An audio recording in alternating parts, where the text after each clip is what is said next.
This morning, I'd like to share to you one of the most, if I believe this is one of the most important things sa atong kinabuhi. And personally, I do believe, even if you don't ask God for blessing, the Lord will bless you. Muna akong tantao ba? Bisag dili ka mangayo og panalangin sa Ginoo, panalanginan jud ka. Why? Tungod kay ikaw anak sa Ginoo. Amen? Sa mga anak sa Ginoo, whether nagampo ka og blessing, ang Ginoo mo panalangin sa imo. Pila sa inyo din, undang na mo og kaon kay wala mo'y kwarta. Wala no?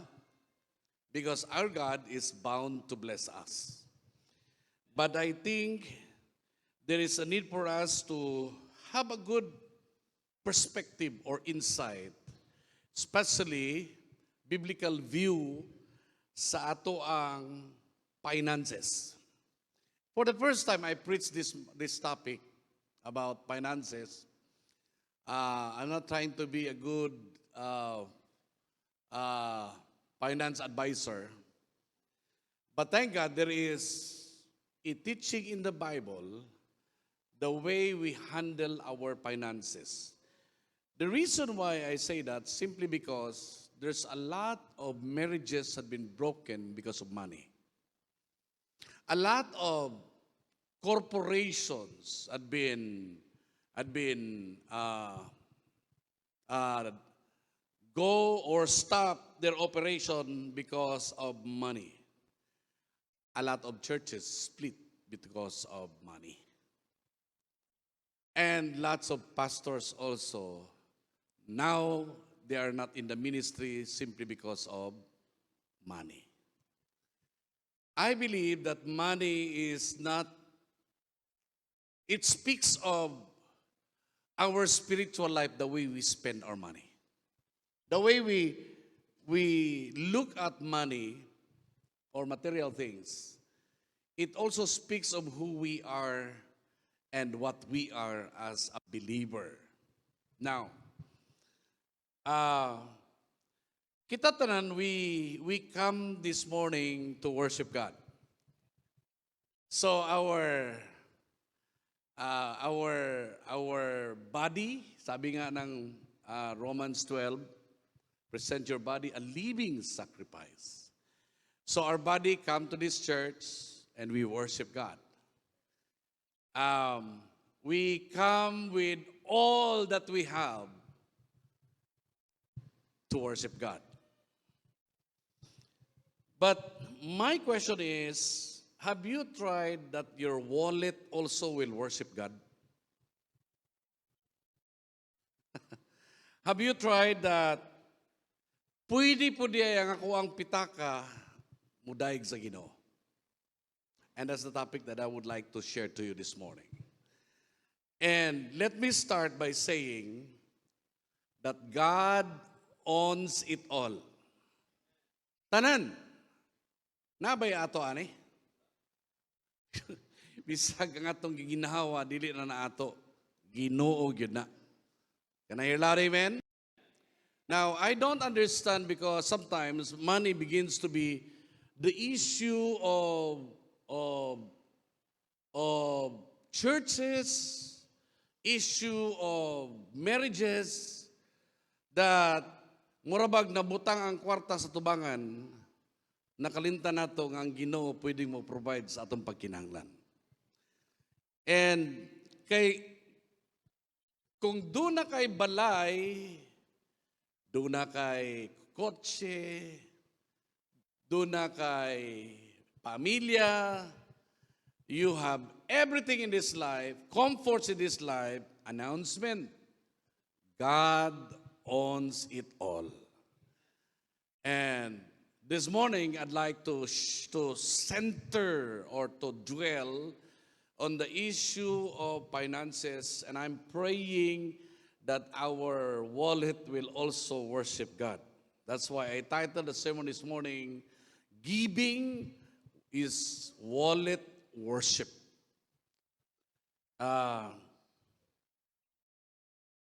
We are here, we are in a worship service. We have worship through singing, praying. We worship by reading scriptures. We worship by listening to special music. Worshiping by listening and responding to the preaching of the word.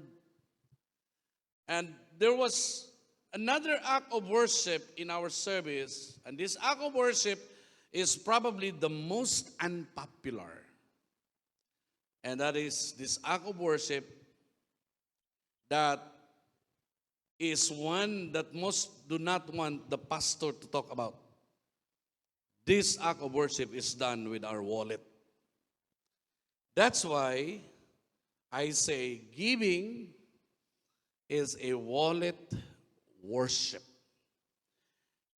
Ang bansa at ang ubang mga tao, ang ilang hunahuna, the moment you give your tithes, that's all. Okay, Lord, the 10% belongs to you, the 90% belongs to me. Wrong.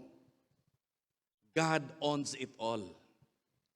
So, ang perspective mo sa uban, Lord, I've given my obligation. I vote to God na dili unta obligation atong lantawan, ano? I give my 10% or tithes, and then, Lord, ay nako gilab this 90%. Beloved, how you spend your 90%, it also speaks of your spiritual life. It also speaks of who you are. By the way, please don't misunderstood me. Si pastor, walig kwarta. Kulangan siguro ng sweldo. Ayaw. I learned in this life to be content. Actually, our problem is not money. Our problem is contentment. Sa tinod lang. We want more. And sometimes, we cannot answer the word how much is enough. Because the moment you got 1 million, you want another. You will work again to work. You will going to work for another million. And so life goes on and on and on and on until you find yourself so engrossed with things na kung naon sa kinabuhi dili man tanan for sale. So engrossed with things because of money, you left your family. So engrossed with material things that to the extent of you don't have time to talk with your wife.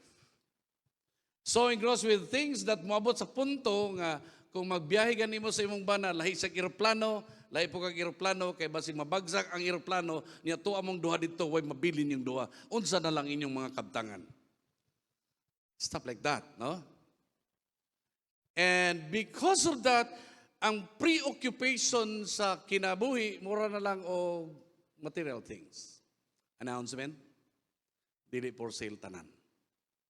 In other words, na ay mga butang, kinahanglan nato, and you don't need money. For example, relationship inside the home. Can you buy that? No. Your wife in the morning will smile at you. Can you buy that? No. Can you buy appetite? No. Sleep? You can't buy sleep. You can buy all the Valium so that you can sleep, or the best coffee so that you can be awake. But you cannot buy those things because those are not for sale.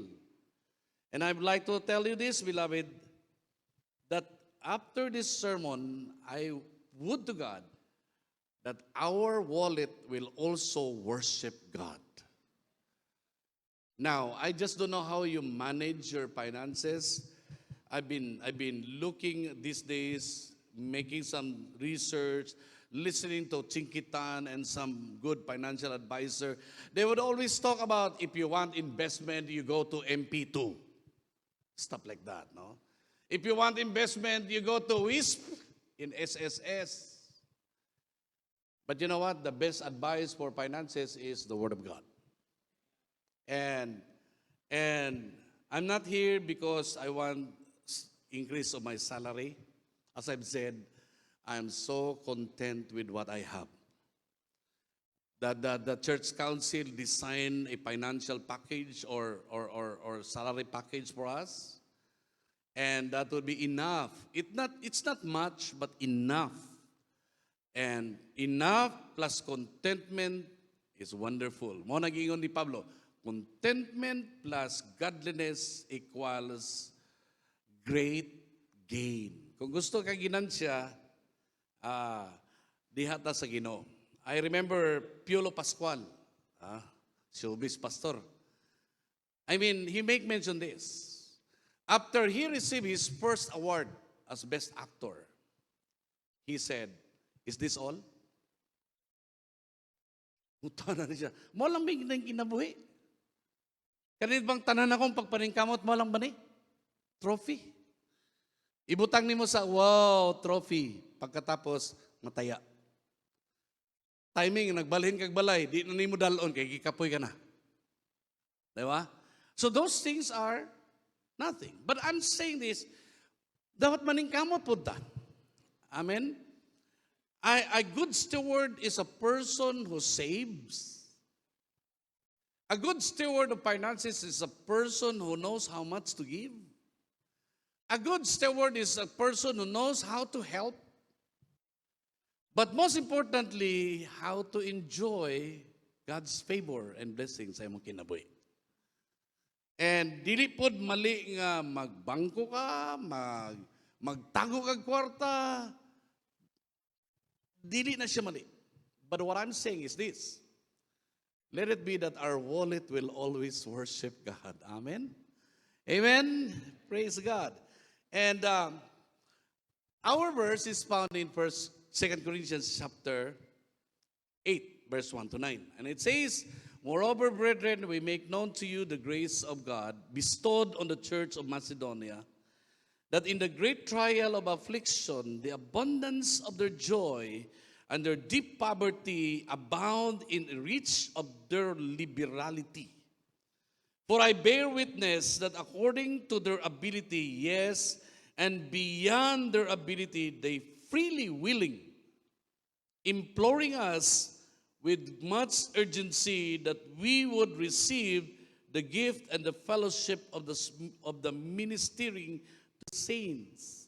And not only as we had hoped, but they first gave themselves to the Lord and then to us by the will of God." Verse 6. "So we urge Titus that as he began, he would also complete this grace in you as well. But as you abound in everything and in faith, in speech, in knowledge, and in all diligence, and in your love for us, see that you abound in this grace also. I speak not by commandment, but I am testing the sincerity of your love by the diligence of others. For you know the grace of our Lord Jesus Christ, that though he was rich, yet for your sake he became poor, that you, through his poverty, might become rich." I was looking at Facebook, tanaw-tanaw ko niya, mga Kristohanon nga mga conversation. And there was one person who posted about tithes. And then after that, you can see the conversation. Daghang mga theologian. But I'm not concerned with that. Honestly. Akong paglantaw mo ni, kung baguhon ta si Ginoo, apilon po niya atong bulsa. Kunya kung baguhon niya atong bulsa, daghan ang paagi pagbago sa Ginoo sa atong bulsa, iyahang padaghanon samtang ka mag-obey. And dili na ko masabtan usay that the door or the way how to have more is to give away. The more you give, the more God will bless you. Niya tapos napagid ng 100-fold. So ang atong utok, calculator dito. Sa tapak, maghatag og 1,000, 100-fold, 100,000. After 1 week, wala lagi 100,000 lagi, pastor. Excuse me, that's wrong interpretation. What I'm saying is this, that the Lord will bless us more. And dili gyud nato siya pwedeng ma-outgive. Basig pastor, story lang na sa inimo sa mua, but here is one of the remarkable person in terms of giving. His name is R.J. Letourneau. This guy, sabi dito, this is 1888 to 1969.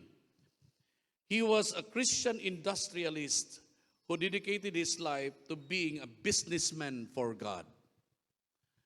And he was hugely successful designing and developing his own line of earth-moving equipment. Kani mga grader o guban pang mga dagko, mga earth-moving mga equipment, most of that was invented by R.J. Letourneau.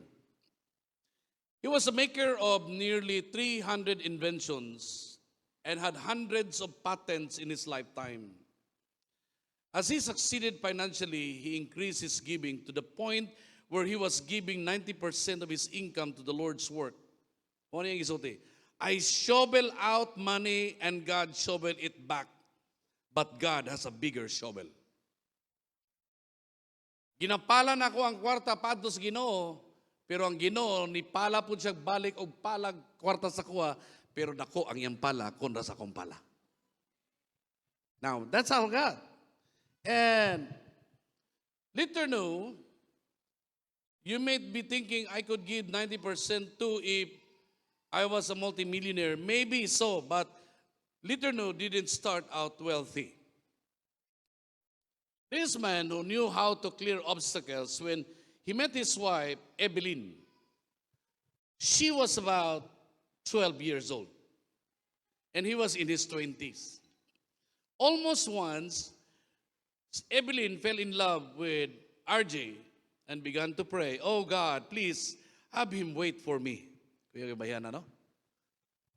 12 pa siya, 20 na si RJ. Siya, Lord, pahuwat tayo taon niya sa kuha. Pwede pa din yan, ano? What was Nanay Thompson?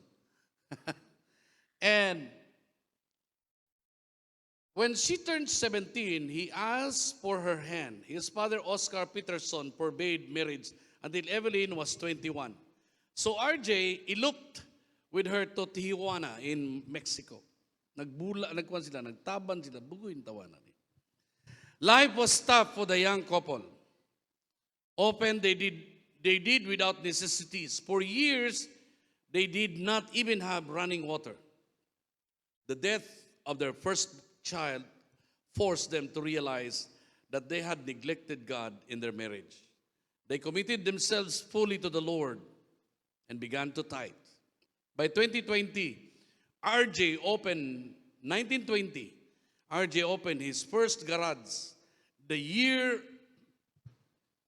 the stock market crashed, he formed his Peoria earth-moving business. Despite the times Letourneau succeeded, RJ became the greatest obstacle mover in history, building hugely earth-moving machines, and during World War II, he produced 70% of all the Army's earth-moving machinery. He spoke of God as a Christian of his board, as the chairman of the board. Ang Ginoo daw yung chairman of the board. He is a lay pastor in the Christian Missionary Alliance.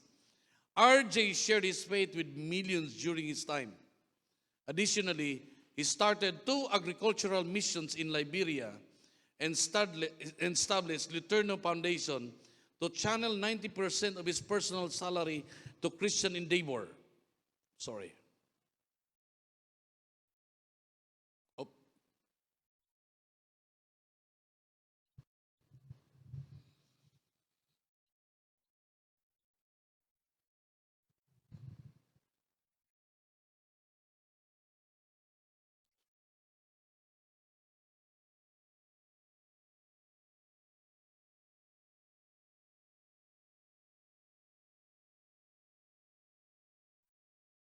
Especially the training of Christian workers in practical skills such as house building, which are needed in missions field. He also gave up his time to Christian Business Association, Christian colleges. RJ maintained a close partnership with his wife, Evelyn. She could move obstacles too. Once at Bob's request, she baked a favorite half tamale pie for 8,000 people. As active he was in spiritual affairs, he was more so. She mothered a young man who worked for Little New, even going so far as to rent a house that many could live so that they could not become prey to the vices of Chicago. Many became Christians. May of 30 of 1937, Evelyn and RJ Returno were in a serious car accident. RJ was on crutches when their 20th wedding anniversary rolled around. Despite that, Evelyn coaxed him into a car of this day, August 27, 1937. She had something she wanted him to look at it with her. That day, they drove to Winona Lake, Indiana, and she bought a camp, Bethel, using help students of Wheaton College. So she turned the camp into an evangelistic and recreational center. Number of people became Christians in its victory circle. Little New Life is the testimony to a big things God can do through men. Big ideas. And he learned to give lavish, freely, and liberally to God. I'm not here to advocate you and make you feel guilty if you are not doing something with your finances. What I'm saying is that God, you come to a point in your life that everything in our life should worship God. Can I hear loud amen? That includes your pocket. Okay? Now, why I'm saying this? Simply because I want you to be blessed. The secret to obedience is, or the secret to blessing, or bountiful blessing is obedience. Everybody shout obedience.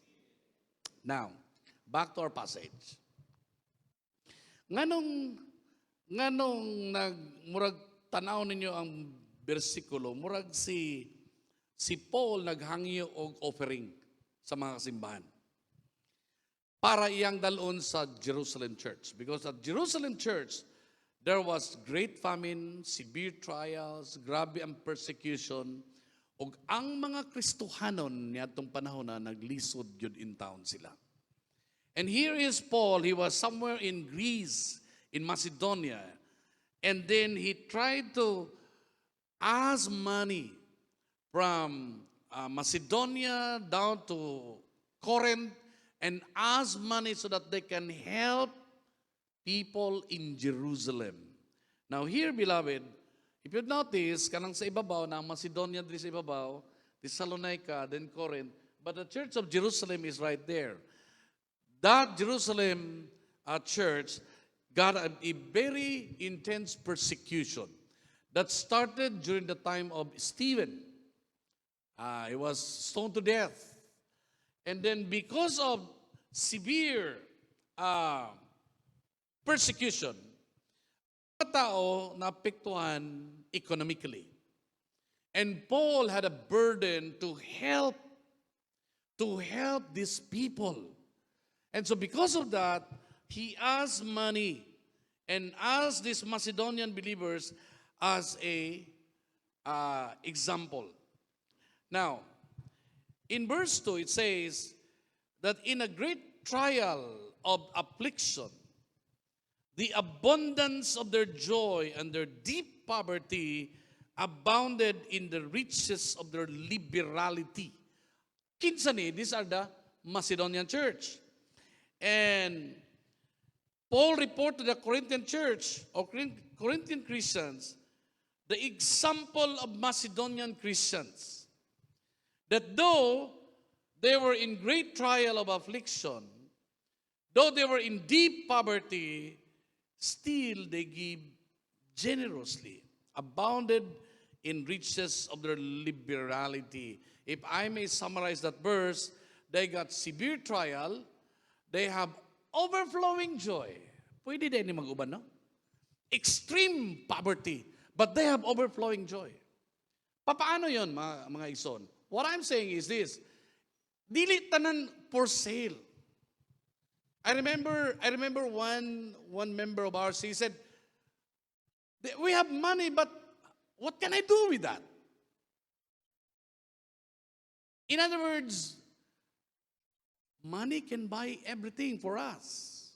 But it cannot buy the real issue sa atong kinabuhi. Dili siya pwede mo palit sa mga butang nga importante kaayo sa atwa. But they can bring us to somewhere. Ang kwarta pwedeng mudala sa ato sa bisag asa. Except sa langit. Because ang langit, si Kristo raman ang paagi. Nya diri sa Corinthian, sa Macedonian church, look at this. They got severe trial, but they have overflowing joy. Dili lang na, extreme poverty. Murag, pobre kayo sa ngatanan. Apa ba lalo man ang award? Nag-ilaid sa kapobrehon. Murag na, extreme poverty. Sabot ka to George. Ilaid. Pertig yung pagkapobriha. For example, sa southern part na sa Yunan, there is a place there nga kung doon na kay Kabaw, as if doon na ka na Mercedes-Benz. Nga mga tao dito, kaduhala mo kaon sa Iskadlaw. Pila sa inyo diri, kausa na lang mo makaon sa Iskadlaw, kaya umuwi kwarta. Sige, pagpagay mo Jollibee. No? Pag humanog service sa simbahan, grabe ang labi nagnaay mga pamilya adto ta sa kuan. Oh. Nya malipayon kaayo. And that's wonderful. But the Church of Macedonia is different. They got severe trial. Extreme poverty. Pero ang dili pwedeng mapalit og kwarta. Overflowing joy. Pila sa inyo diri nga ang inyong joy nagdepende kung pila kabok inyong kwarta sa bangko.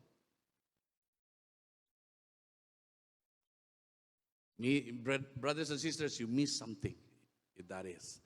If the basis of your overflowing joy is how many figures that you have in the bank. Can I hear loud amen? Anak to, nakabisita kong pastor. Ngayon ko, Brad, na kay tubig, Brad. Na, pastor, kuha lang sa rep. Abri ko sa rep. Pag abri na ako sa iyang rep, pastang puno ang pagkaon. Uy, nagunahan ako, pastor ba ni? Murag wala na may by faith diri. Ana day ko saya, sir, guwapo ni mong rep Daghag sulod. Kabalo ka sa tubag niya sa ako. Siya, abi ni mo, pastor, pag naay mawala diha, matarantan ako. Akong ginan. Ato sa bang bumbalay, Brad. Kaya pag i-open mo among refrigerator, ma-heart attack na. For sure. Kaya kung napalay makulang sa imong rep, mataranta na ka, ay ato sa mong balay. Matay ka. Why? Because dili nagdepende ang kalipay sa magtiayon sa material things. Amen? Wala nagdepende ang atong kalipay kung naa ba tayo daghang kwarta o gamay lang kwarta. Ang ato mao ni, in good times and in bad times, God is honored and we have this overflowing joy. Amen? Now, nindot ini kay sa Macedonian believer, they have severe trial, overflowing with joy, extreme poverty, kung i-add mo na, equals rich generosity. The Macedonian, they were in great trial of affliction. They were in deep poverty. But look at this. They abounded in the riches of their liberality. One time, nag-adto ko isa sa kasimbahan. Pag-abot ako dito, na sila ay Thanksgiving. Unya, ingon ang pastor sa ako, Pastor, agi rin sa mong simbahan. Naggamay lagi diya yung taong simbahan ba? Niya Thanksgiving nila, ang ilang speaker, ang ilara pong kaya maglok daw sila honorarium.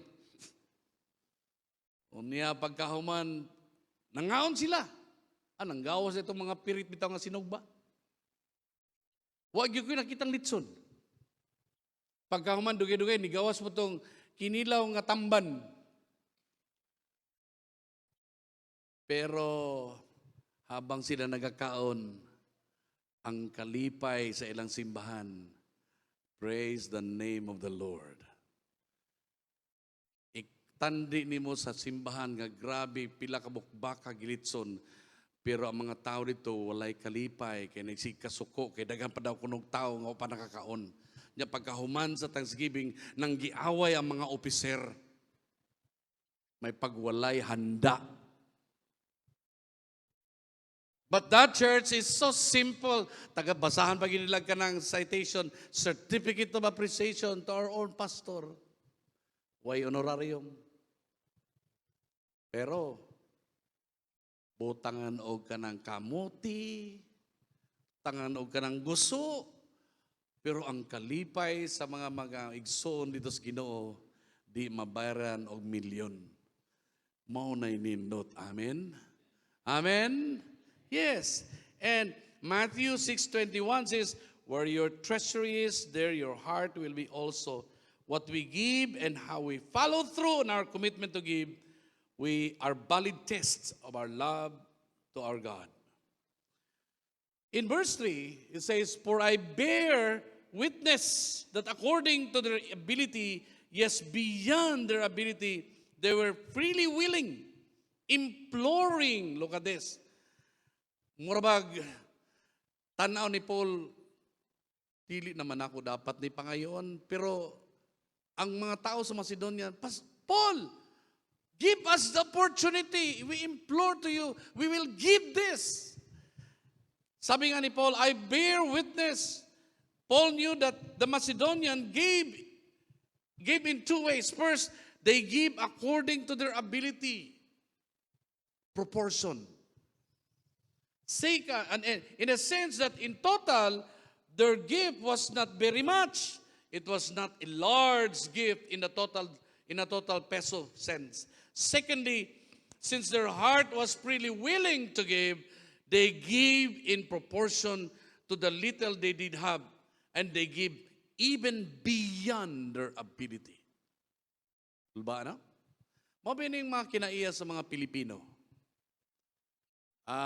Nakasuroy ko kanang balay sa atong igsoon, manggihatagon yung kay siya. Sister, ato na mi. Kaniyat lang basura. Dakpon pa ditong manok sa likod. Kunya kay wala na may manok. Ultimo piso, ihatag na, ipadala na lang yun. Grabe, sab. Sister, ayan na eh. Grabe ng punan ni mo eh. Diyan na lang na. Niya, balikan lang nato na, kay tulaho na to. But the heart really, murag gusto na ko, ako lang yung hatag. Kaya murag, ana ba, gusto ko, pwede, palit na taga ng litsong manok dito eh. Ano yan ba? And then one time, I also visited a balay sa atong sa kasimbahan, sa atong simbahan, membro sa atong simbahan. Grabe ka manggihatagon. And tungod niya na, one time, gidala na ako kong asawa, nagbisita minimalo. Kada adto na mong balay, di ka palakton kung di ka pakaunon. O kung asawa mingon, di na kumuusab heart. Manambok tagmayo aning kalakihan eh. So tungod niya na, mangingon na gyud taon mi, sister, pwede, ayaw lang kay busog ra gud mi. Bisag dili gud kay mi busog, inon lang busog lang gud mi kay. Ayaw lang sa. So mga igsoon ko na sa Ginoo, pag mga adto kay mi sa inyong balay niya, moingon mi nga, okay ra gid kay mi. Ay na lang mi pakana. Amen? Yes. Pero napoy panahon mga gutomon kay mi, moingon mi pakana mi bi. Kari pod mi tawo na eh. Na yung mga balay sa atong mga membro diri moingon, sister, ay pastor, may muntag. Pwede bang maglungag na sister? Kaya magpalit tag tinapa. But the joy while having a fellowship, it would be wonderful. Can I hear loud amen? Now, the church of Macedonia, they're freely imploring us with much urgency that we would receive the gift. Paul didn't have to beg for money. Dili na kinalan si Paul, maluoy tao mo. Mana kanang magkuhatag offering diri, usay kong naghatag lang ka tungod kay na-convict ka. or na pakonsensya, ayon lang hatag. Because when we give because we love the Lord. Amen? Amen? Tapos, mas maayo nga, imong sabutan sa imong asawa, mo niya itong offering, sister. And then, dito pa sa balay, anda mo na. Amen? Nga, pag-abot sa simbahan na late man, nga, nauna pa yun ang offering. Ay, salamat. Hindi na ko katag offering. Uli na lang ko. Announcement, na 5 bucks dito sa likod, oh.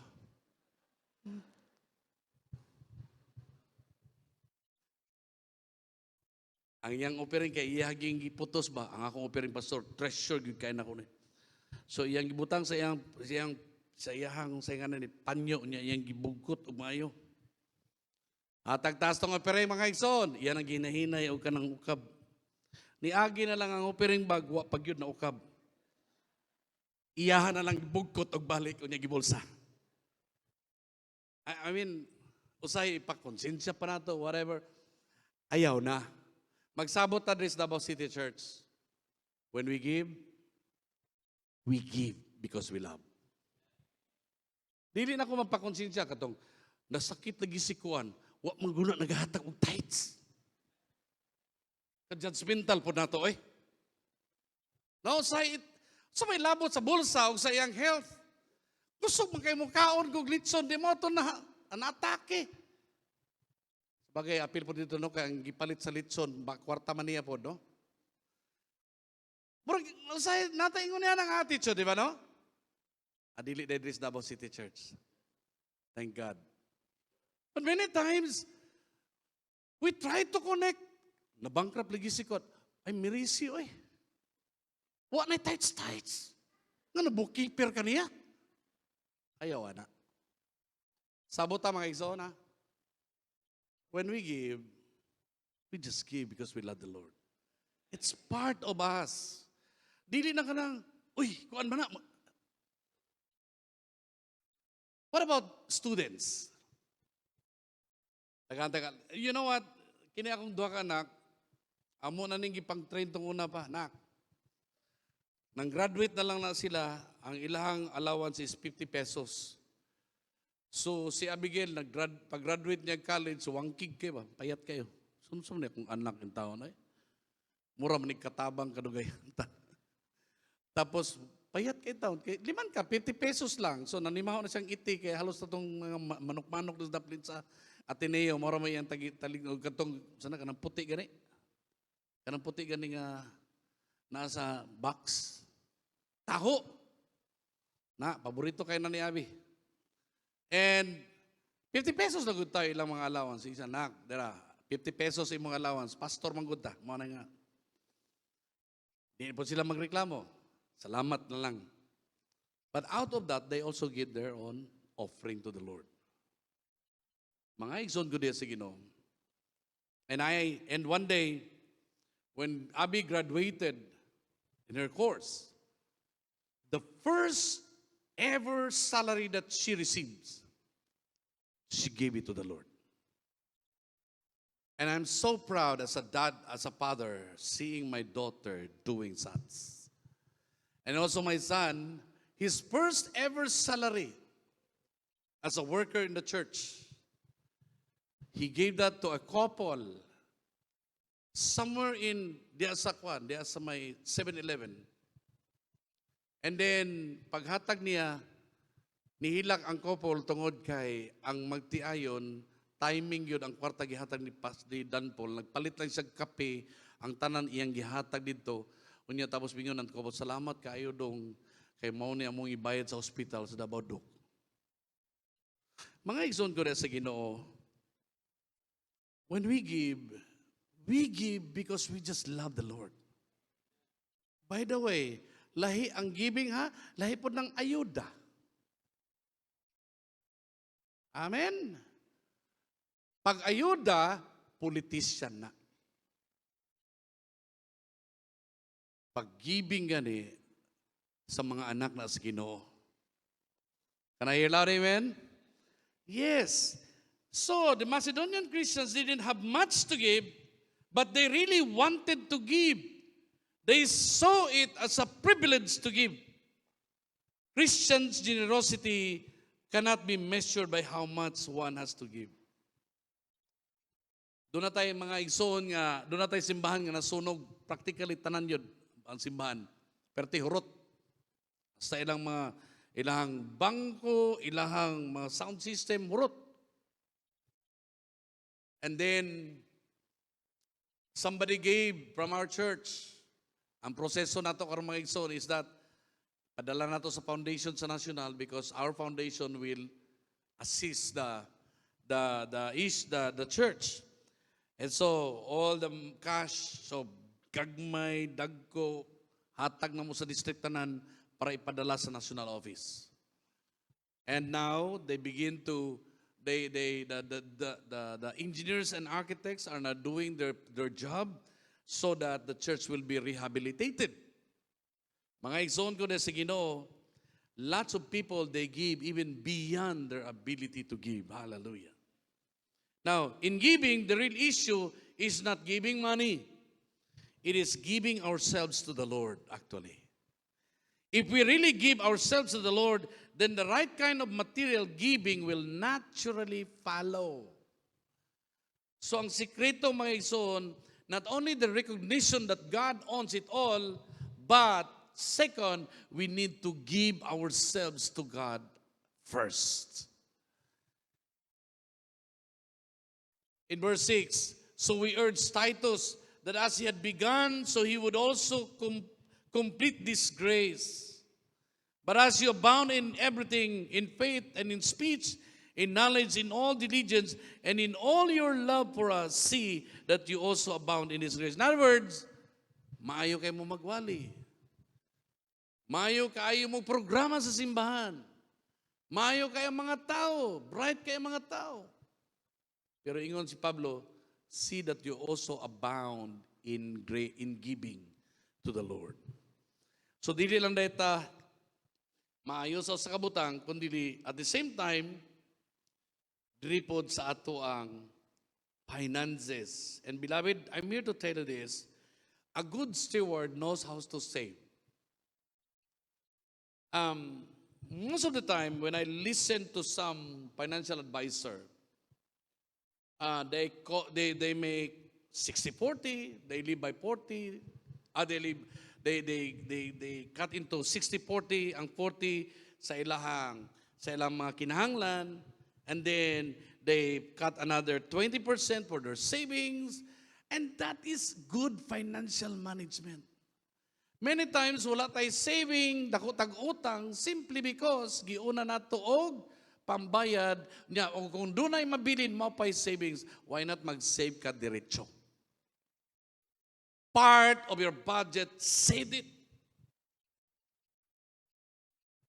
My wife and I, we talk about this. And I told her, Siddharth, we need to save money. After we get our obligations, after we get our rights, number one, then we save all those things. And we just live simple kind of life. So kung doon ay lawoy, praise the name of the Lord. Og doon ay okra nga na sili kauban sa ginamos, hallelujah! Ayaw pangita og kanang humba. Pag doon ay moingon, Pastor, birthday na mo, lipay na manik kinihard, mamantikaan na ginatong babane. I mean, dili siya something banat-banatan yun nato. But it is something na, Lord, you have given us, then we will do this. And at the same time, we help others. We help some students to go to school. Because we don't have children nga nakahuman naman doon mo kanak. And we try to help students. We try to help some individuals, some Bible students to go to Bible school. And even some secular. You know what?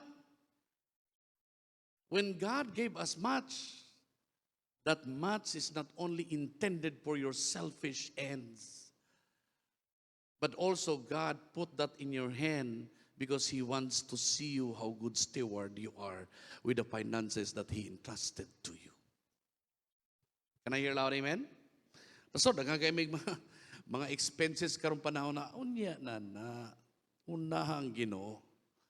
Kay kini kung magsigi kag pala og kwarta sa Ginoo, ang Ginoo mo balos pod og pala pero ang iyang pala dako kontra sa atong pala. Amen. And in verse 9, for you know the grace of our Lord Jesus Christ, that though He was rich, yet for your sake He became poor, that you through His poverty might become rich. When Jesus came to this world as a man, He was born in a manger. He became poor. Minus His deity, He became poor. But the reason why He became poor, for your sake and my sake. Because He wants that in His being poor, you and I will become rich. In other words, we experience salvation. Can I hear loud amen? And that is a demonstration of God nga ang Ginoo mga igsoon nga sa dihang kung gusto niya nga kita mohatag, iyang giunag hatag ang iyang kaugalingon. For God so loved the world that He gave His only begotten Son. He gave first. Now, kita nga ron nga nakadungog sa Ebanghelyo, first we need to give ourselves to God. First. And as we do that, little by little, the Lord will change us. And that includes our pocket. Can I hear loud amen? Napagyo ko'y hangyo. Sa mga magtiayon nga din na din ayaw jud mog away tungod lang sa kwarta. Sabot na may aning maluba, heart. Pagwa ganitay kwarta, di lang ta mag-away because that's waste of energy. Kanabang sayang kayong panahon, maglalis matandua. Pagkaman, magpruiba patang murtag na as Kongreso. Mr. Speaker, Your Honor and Madam Sponsor, and the thing. No need. Why not let's hold our hands and pray together. Lord, we don't have money. We have an obligation. Lord, thank you for supplying our need. Pabantayan niyo mga igsoon. Itong una, yung pangutana, makapahuman kaya ko sa mga anak kong eskwela. Karon, nabuhan niyo mo na bantayan, nakahuman na silang tanan. Bantayan niyo na. Yes. And the issue there is that he became poor. But by the way, he's not beggar. He became poor, but not beggar. Yet he could say himself to himself, foxes have holes and birds of the air have nests, but the Son of Man has nowhere to lay his head. Most amazing of all is that why Jesus accepted this simple life of poverty for your sake and my sake. And this was Jesus giving.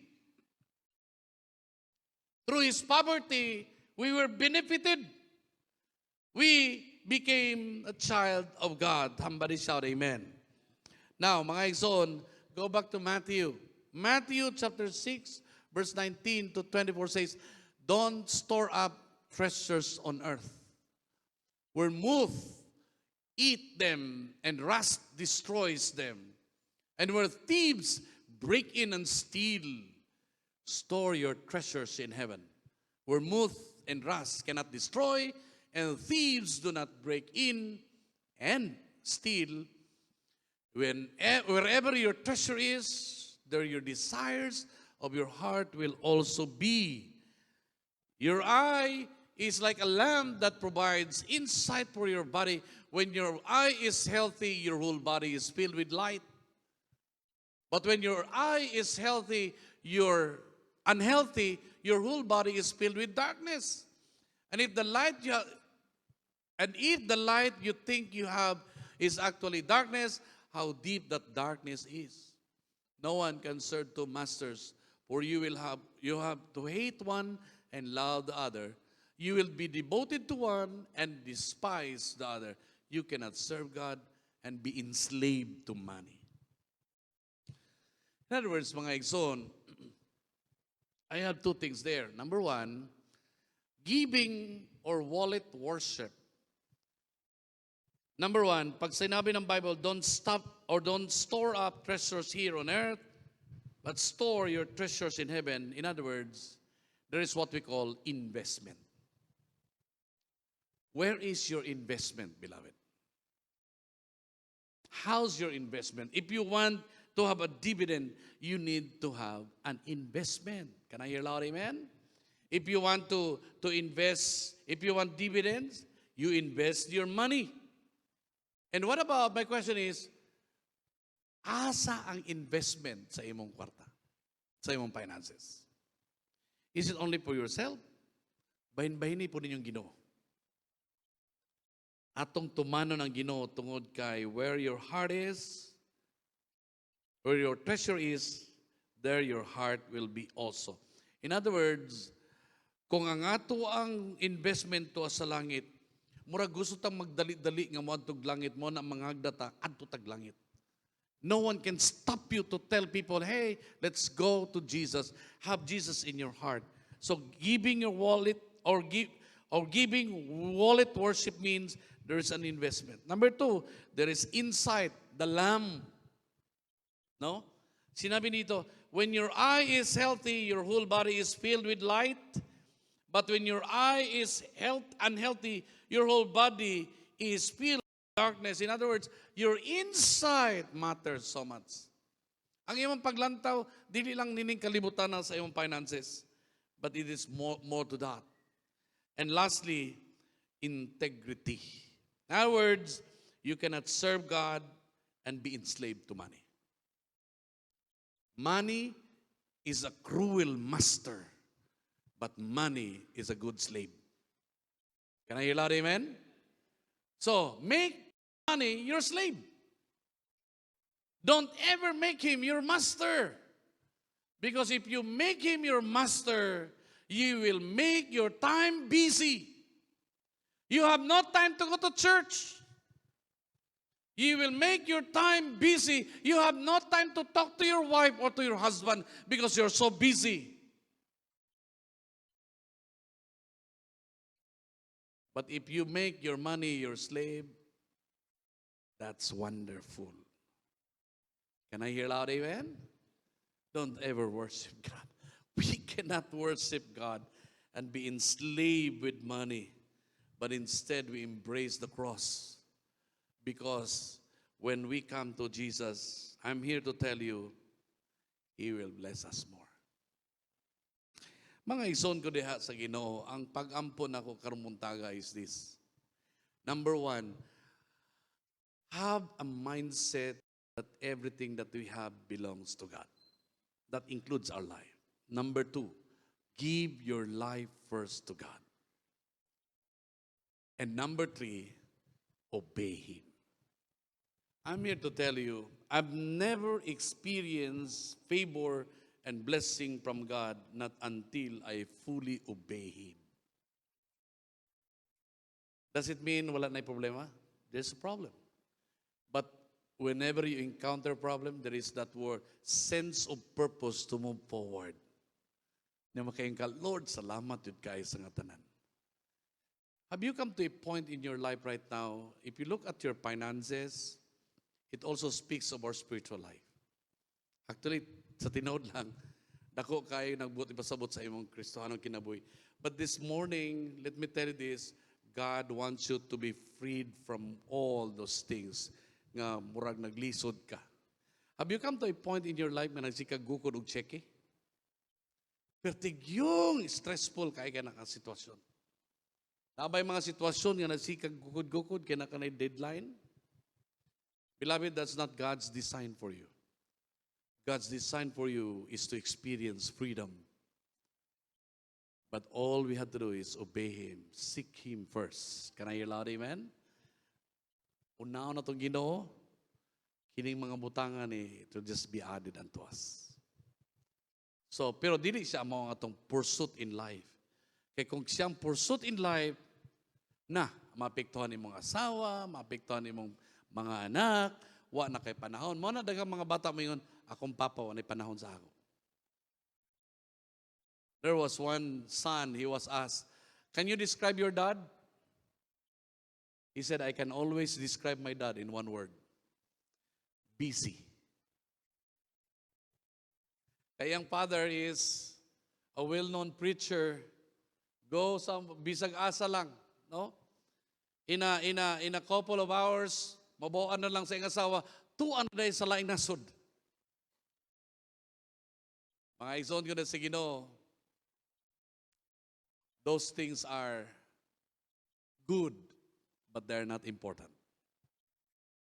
Sa ako nang gikaingon, godliness plus contentment mo na'y tinuod nga ginansya.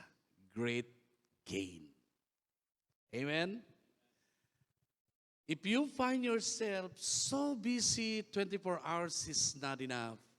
You need to make some realignment and ask God, Lord, help us.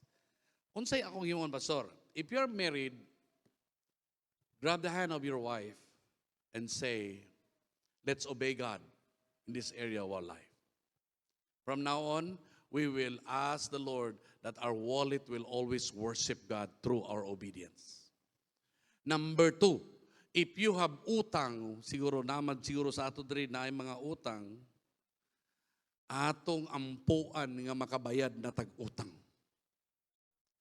Mga igsoon ko na si Ginoo, nindot kayo, dili man sayop mga utang ha, basta kayo na kay programa sa pagbayad. Pero kanang mga taong wala nagaplano og bayad, mao na mga taong ginagukod sa mga turko. Wa gyud ay plano mo bayad usahay, dili sayop mga utang mga igsoon.